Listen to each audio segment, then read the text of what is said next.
말씀을 준비하면서 제가 숫자 4개를 생각이 났습니다. 자막 한번 띄워주실까요?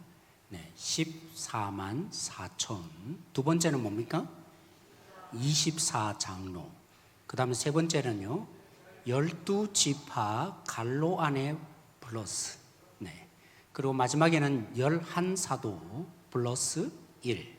여기에는 공통점이 하나 있는 거 아세요? 다 이 숫자 때문에 사실은 나타난 것입니다. 힌트가 나타나는데요.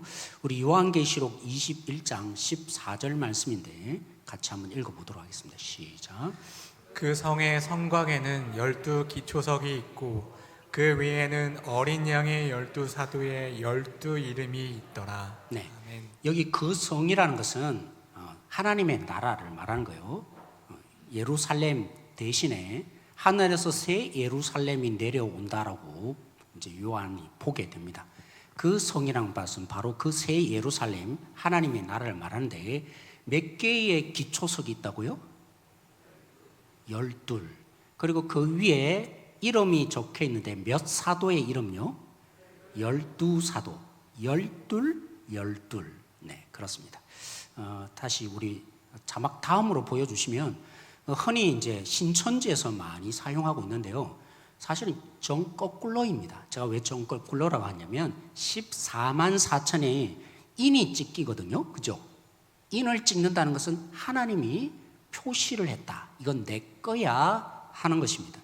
여기 14만 4천이 왜 14만 4천이냐면 구약의 12 곱하기 신약의 12를 곱하면 얼마입니까? 144가 됩니다. 그래서 하나님이 보호하셔서 하나님의 백성 온전히 지키신다. 근데 이단들은 어떻게 사용해요? 주로 여기 숫자에 속해야 된다.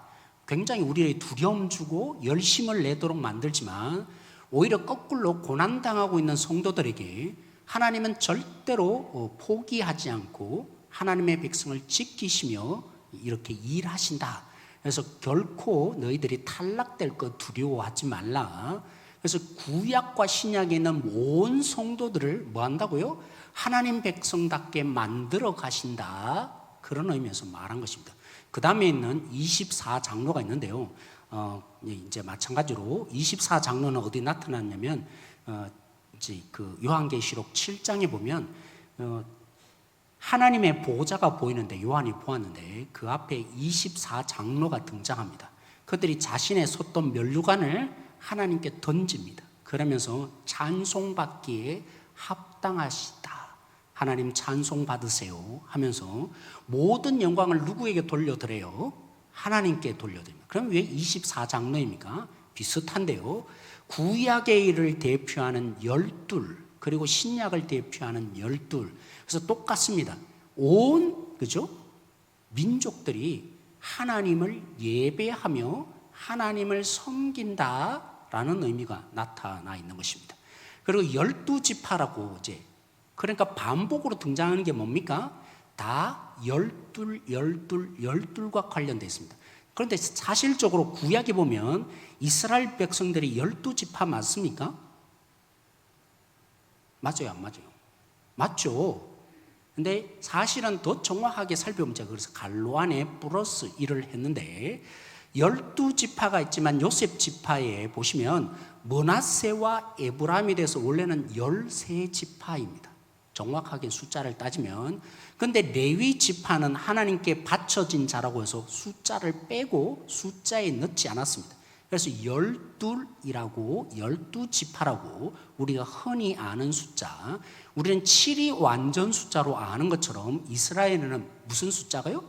12이 완전을 의미하는 의미에서 그래서 하나님도 12에 굉장히 상징적인 의미를 담아서 그래서 원래는 13지파인데 하나를 빼고 하나 더 넣어서 해서 그래서 12지파 이렇게 된 것입니다.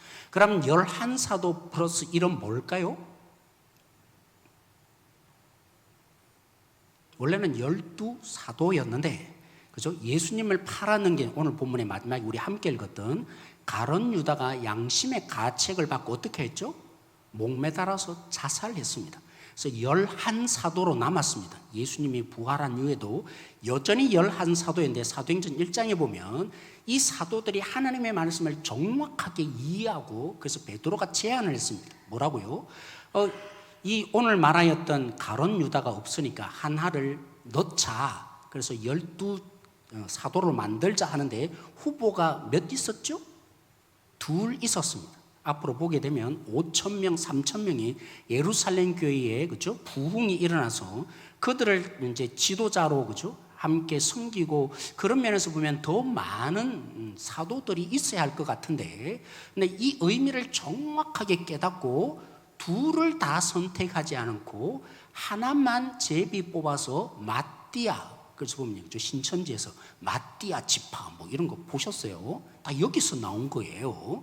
그래서 사실은 11사도인 것을 12를 맞추기 위해서 굉장히 애쓰고 있다. 누가요? 이 의미를 깨달은 제자들이 예수님이 왜 12사도를 택했는가 그 의미를 깨닫고 그래서 13이 되어도 되는데 그렇지 않고 12를 굉장히 강조하면서 마지막 사도인 12를 이렇게 맞추려고 했다라고 합니다.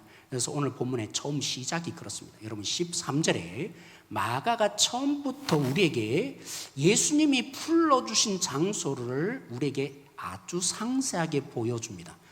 그래서 이 의미가 뚜렷하게 마가도 깨달았기에 오늘 13절에 보시면 어디에서 사람들을 부르시고 12사도를 택했다고요?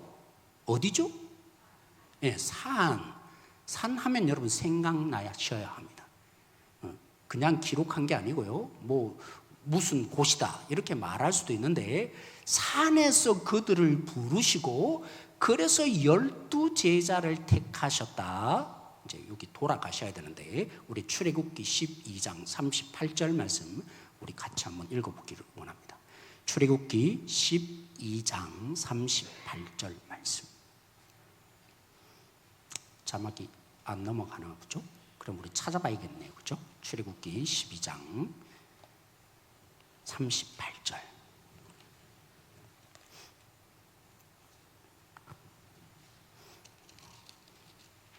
우리 같이 한번 읽어볼까요? 같이 읽겠습니다. 찾으셨어요? 네. 구약 성경 100페이지에 있는데 출애굽기 12장 38절 말씀 같이 읽겠습니다. 시작. 잡족과 양과 소와 심이 많은 가축이 그들과 함께 하였으며 우리는 흔히 출애굽에 이스라엘 백성들이 나올 때 그들이 하나님의 자녀라고 많이 생각을 합니다. 근데 본문을 잘 읽어보면 이 120만 명이나 되는 이스라엘 백성들만 나왔어요. 누가 나왔다고요? 누가 나왔죠?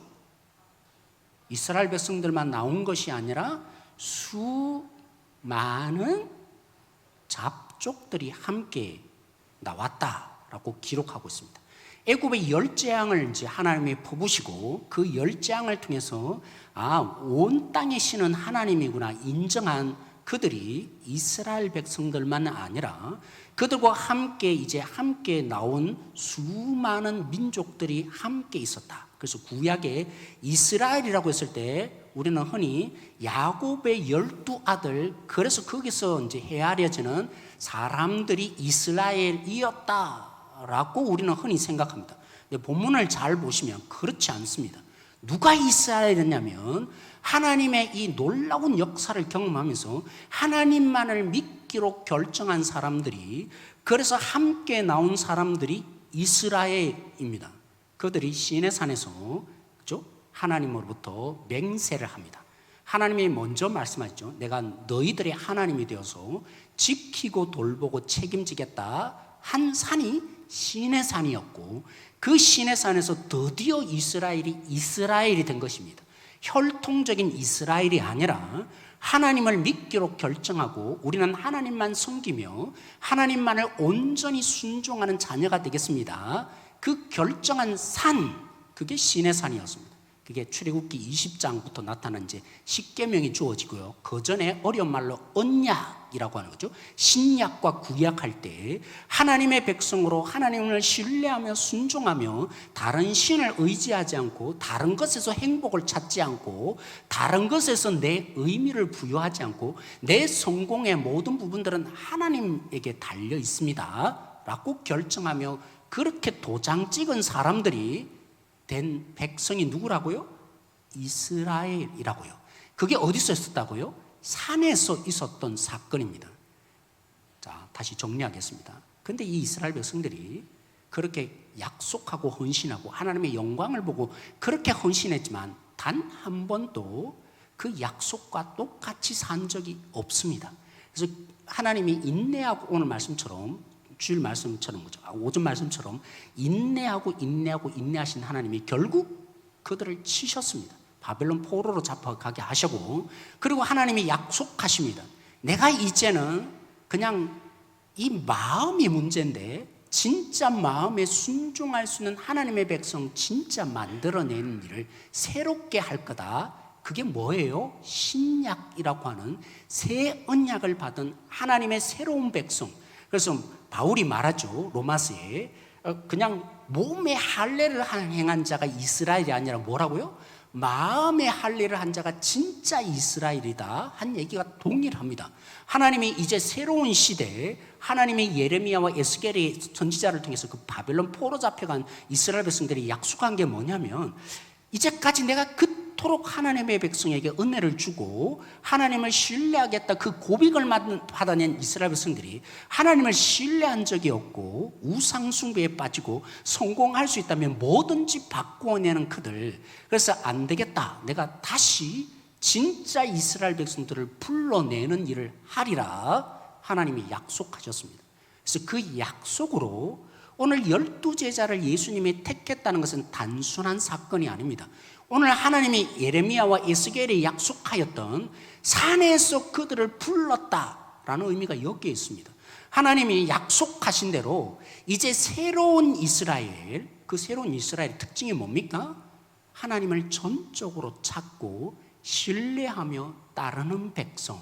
혈통적인 이스라엘 백성이 이스라엘 백성들이 아니라 3, 4대 교회 다녔다고 해서 그가 이스라엘이 아니라 그가 하나님의 백성이 아니라 열심히 봉사한 것으로 하나님의 백성이 되는 것이 아니라 하나님에 의해서 예수님에서 새롭게 태어나서 그 마음이 고쳐지며 그래서 하나님의 새로운 백성으로 창조된 진짜 백성, 그걸 예수님이 이제 시작하시고 만들어낸 일을 하셨다. 그 상징적인 의미로 많은 사람을 택할 수 있는데 몇을 택했다고요? 그 구약의 이스라엘 지파와는 비교할 수 없는 새로운 12를 택하여서 내가 하나님의 약속한 그 일을 이루러 왔다. 내가 이제 나로 말미암아서 새로운 이스라엘을 만들어낼 것이며 그 하나님을 믿고 나를 믿는 자는 이제 하나님의 말씀에 신뢰하며 하나님의 말씀에 말로만 따르겠다는 게 아니라 자신의 삶으로 순종하며 따르는 진짜 백성을 내가 만드는 일을 이제 하러 내가 여기에 왔다. 이 의미가 선포적으로 담겨 있는 것을, 그래서 마가가 그 산에서 그들을 부르시고 12를 사도로 삼으셨다라는 말입니다. 그래서 구원을 얘기할 때 누가 천국에 가느냐 마느냐 이 차원을 뛰어넘으셔야 합니다. 하나님이 원하시는 열정을 다해서 그 아들을 이 땅에 보내시고 그 아들을 십자가에 죽이신 것은 우리를 재용서하는 차원으로 끝나는 문제가 아닙니다. 우리를 진짜 하나님의 백성으로 만들어서 주님을 신뢰하며 주님을 찾으며 주님을 믿으며 주님을 따라가는 이스라엘과는 비교될 수 없는 교회 안에 있으니까 구원이 있다고 말하는, 그래서 천주교에 대해서 새로운 개혁이 일어날 수밖에 없었고 하나님이 예수 그리스도를 통해서 그 아들을 보내신 궁극적인 이유는 이제 죄 용서받으니까 너 천국에 간다. 그 수준으로 하나님이 우리를 구원한 것이 결코 아닙니다. 하나님의 진짜 구원의 목적은 우리를 하나님의 백성으로 새롭게 만들어서 아무리 애쓰고 노력해도 결단해도 안 되던 우리 부패한 마음을 고쳐내며 하나님이 새롭게 창조하는 진짜 하나님의 백성.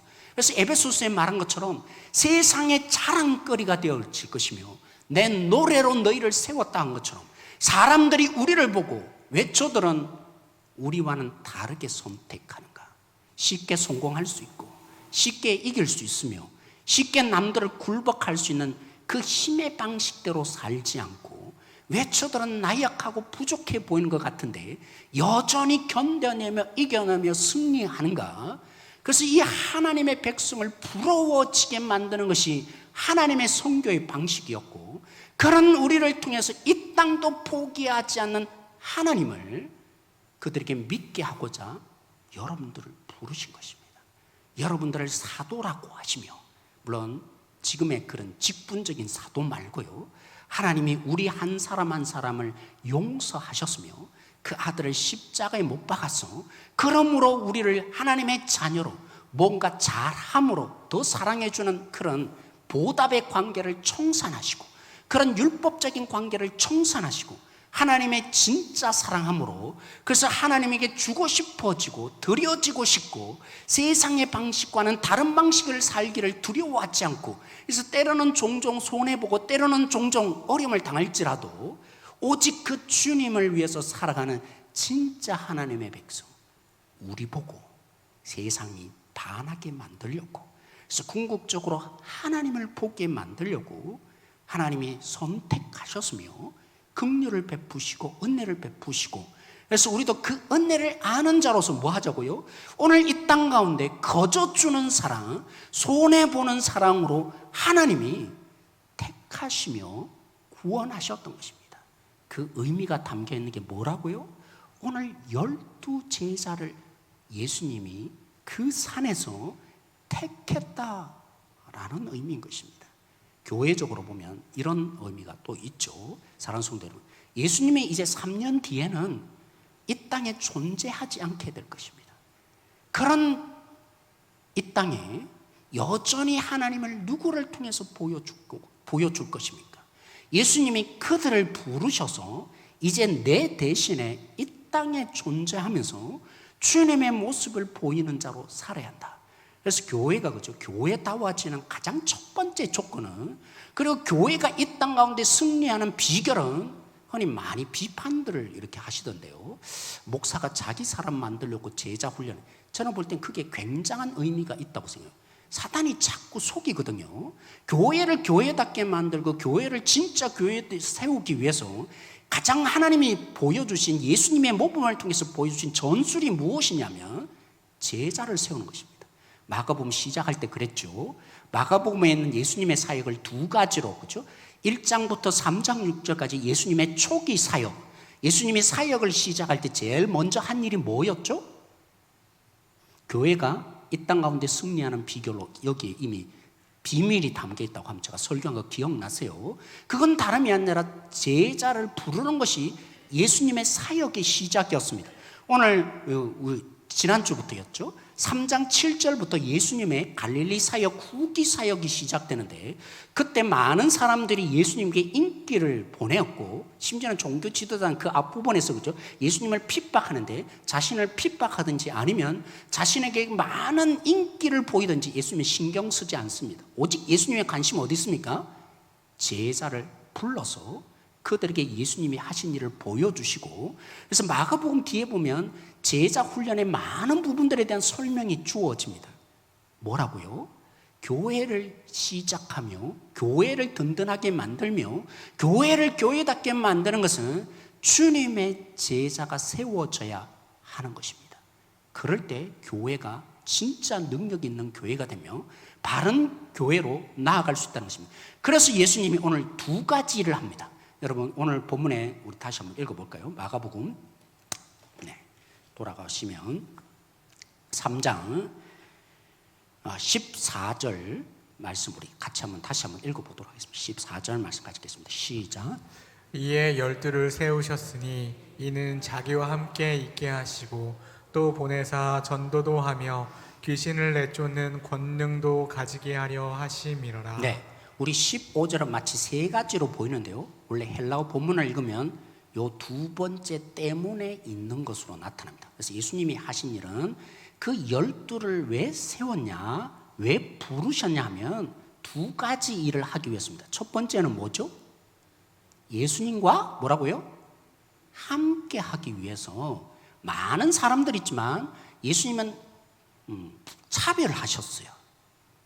12에 관심을 두고 그들에 대해서는 더 많은 부분들에 대해서 오늘 예수님이 더 많은 시간을 보내고 함께 하셨습니다. 굉장히 중요한 일인데요. 우리는 교회 하면 많은 부분들에 일하는 데 초점이 있어요. 그러니까 힘든 것이 생각돼요. 어떻게 일할 건가? 어떻게 뭔가를 추진할 건가? 어떻게 하면 더 부흥시킬 건가? 그래서 어려워요. 제가 볼 땐 그게 있다고요. 오늘 보세요. 예수님이 그들을 왜 부르셨다고요? 12를 왜 택하셨다고요? 제자 만들어야 되는데 그 제자들이 뭐 하셨다고요? 함께 하기 위해서라고요.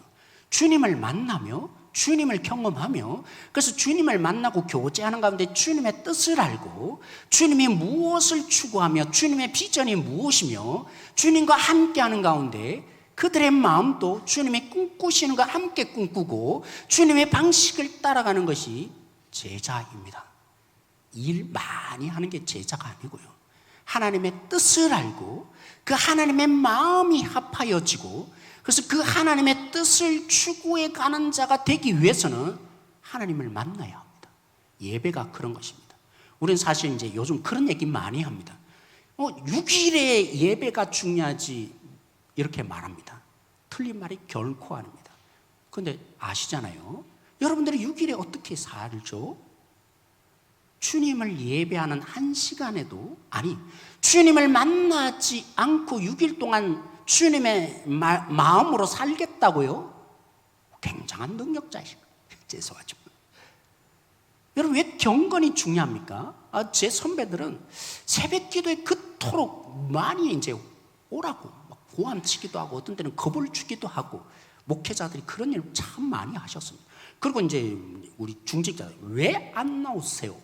이 얘기를 했는데 전 좀 본받아야 될 필요가 있다. 지금 와서 생각해 보니까. 왜요? 6일의 이 삶이 중요한데 결국 우리의 궁극적인 살아야 삶은 6일의 삶입니다.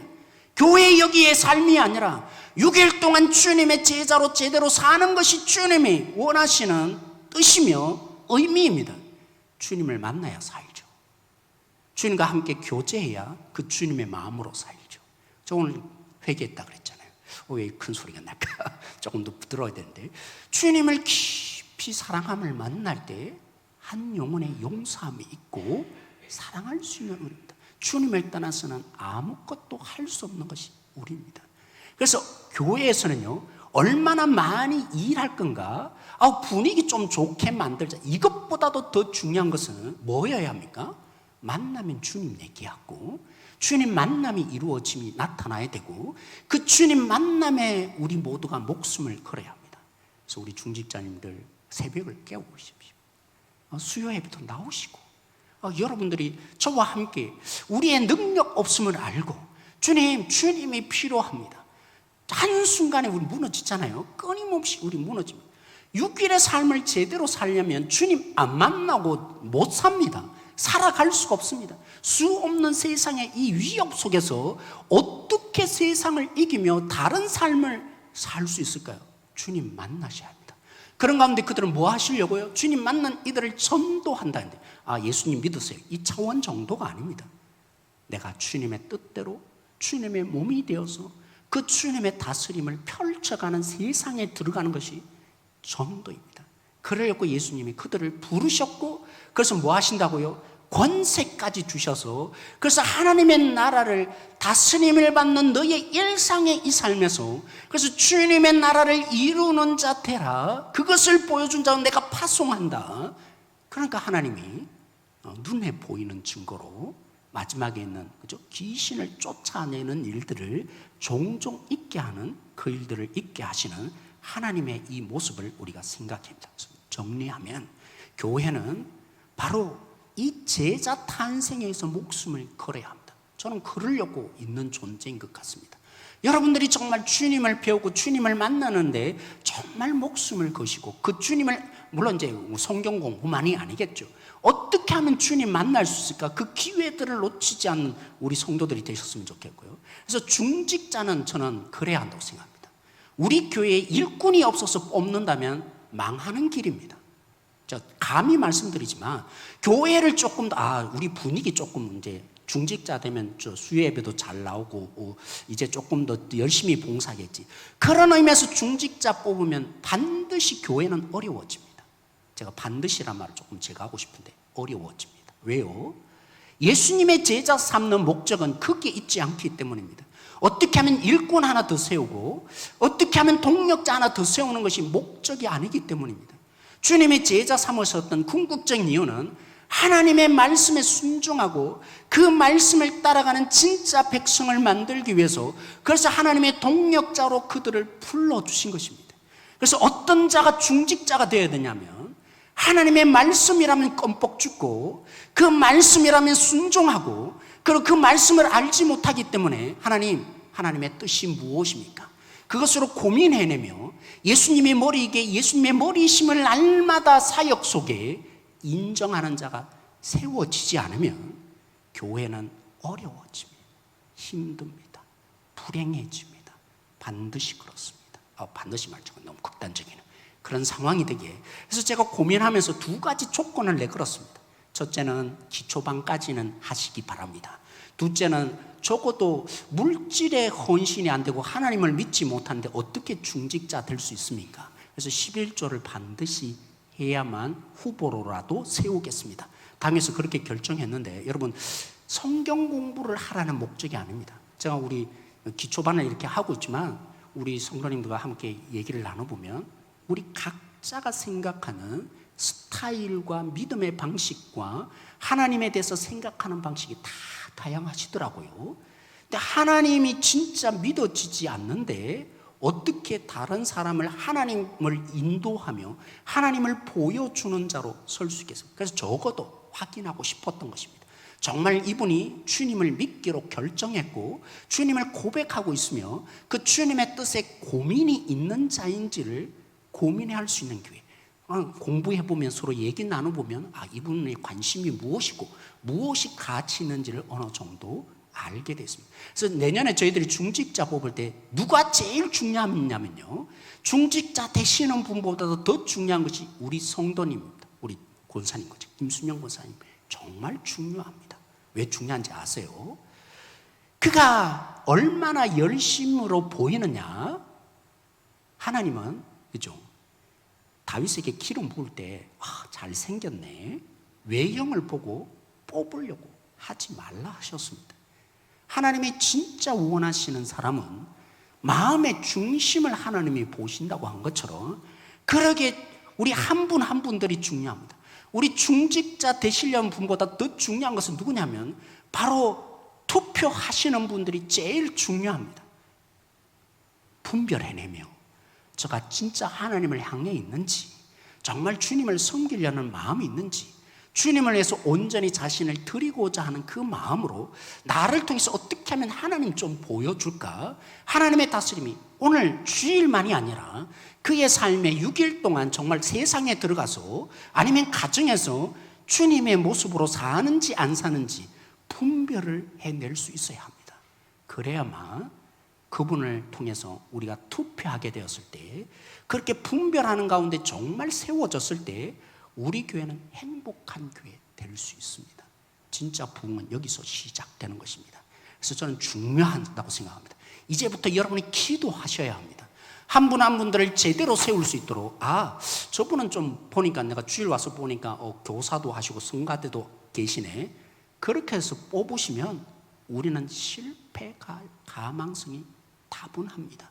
그것으로 여러분 뽑지 마시고 정말 그분이 말씀대로 주님의 제자 되기를 결정했고 예수님이라면 껌뻑 죽고 그 예수님의 뜻을 따르려고 정말 순종하는지, 주일만이 아니라 매일매일 삶 가운데, 직장 가운데 그 주님을 위해서 손해보기를 감수해내는 사람인지, 그런 사람이 제자이며 그런 사람이 우리 교회 리더가 되어야만 우리 교회는 소망이 있으며, 그런 한 분 한 분들이 우리 동력자로 함께 설 때에 우리 교회는 누구도 감히 할 수 없는 능력의 교회 될 것입니다. 제가 감히 그래서 부탁드립니다. 주님이 오늘 제자들을 선택한 두 가지 의미. 첫 번째로는 예수님이 드디어 하나님의 약속하신 대로 진짜 하나님의 백성, 교회에 있다고 하나님의 백성이 아니고요. 유대인과 우리 뭐가 다릅니까? 그들은 수백 년 동안 하나님 말씀 듣고 읽고 있다고 자신들이 하나님의 백성인 줄 오해하고 있어요. 그러니까 우리는 구원받는다고 생각하고 어떤 문제가 생겨도 우리는 전혀 문제가 없다고 하나님이 보호하실 거라고. 아니요. 그런 오해에 대해서 하나님이 단호하게 말씀하셨습니다. 내가 이제 새로운 백성 만들어낼 거라고.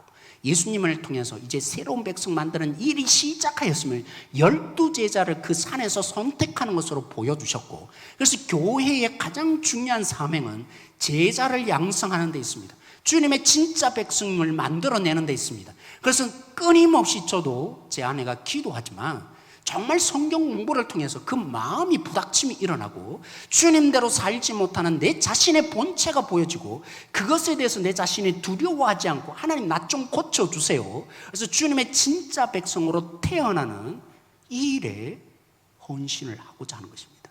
그런 교회의 모습이 보일 때 우리 교회는 이 땅에 진짜 주님의 등불이 되며 소금 노릇을 제대로 하는 사람, 주일만의 그 예배자가 아니라 매일매일 산 가운데 주님을 예배하며 섬길 수 있는 주님의 제자로 살아가는, 그래서 우리 교회, 저 교회 왜 저렇게 성도들은 잘 살지? 그런 모습을 보고 우리 교회로 올 수밖에 없는 전도가 될 것입니다. 그런 교회 세워가기를 저는 소망하고 기도하며 사역할 것입니다. 우리 성도들도 이제 내년에 투표하기 전에 기도하셔야 합니다. 누가 진짜 주님을 믿고 있는지, 또 우린 잘 판단 못해요. 그렇죠? 매일매일 삶에 정말 주님을 사랑하는지 그럴 수 있거든요.